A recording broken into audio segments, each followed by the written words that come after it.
Welcome into the Charlottesville Draft Tap Room. I'm Robb Dehney, here for a WUVA Sports post-game for UVA football's demoralizing loss at the hands of the Miami Hurricanes, who's traveled down to Miami, lost by a final score of 17-9. And boy, did that occur in demoralizing fashion.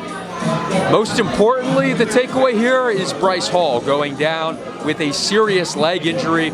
He was carted off the field, later seen in a cast. This is the leader of this team, a captain, a community leader as well. He splits the field in half and takes away 50% of the turf, makes things a lot easier for the rest of the Who's defense, and his absence will be palpable. It will have major consequences for this team moving forward, both because of what he does on the field and what he does off the field. Also a great leader in our community. Thoughts are with Bryce Hall, who returned this season after leading FBS with 22 pass breakups last season. Just a tremendous loss to the team. He was easily going to be a first-round draft pick had he foregone his senior season, but it speaks a lot to his character that he was willing to come back and try to make something happen here with his guys, the Who's. Now, beyond that, what did we see in this game? We saw an offense that was actually more impressive than Miami's until it hit the red zone. 7 times the UVA offense managed to get into the red zone. They ended the night with just 9 cumulative points.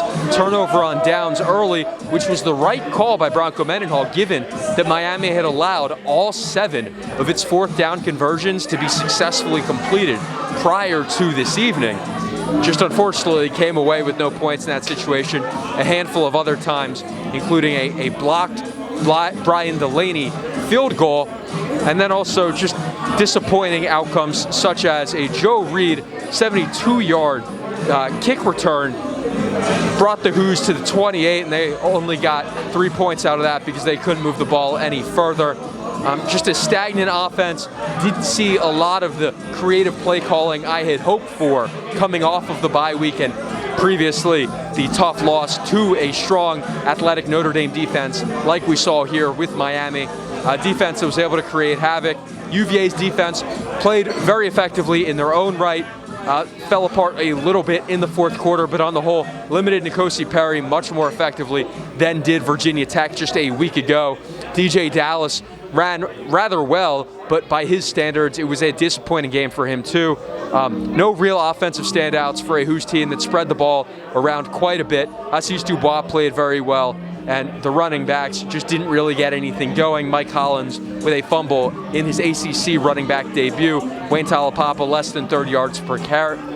30 yards overall, 8 carries. Ineffective day for him. Bryce Perkins able to scramble a little bit, but unfortunately, UVA just not able to overcome offensive woes, specifically regarding the line, the running game, and the red zone. Unfortunately, you're not going to win too many football games like that. With that said, UVA takes on Duke next Saturday, October 19th at 3:30, and hopefully the outcome will be a little bit different against the Blue Devils. Thank you.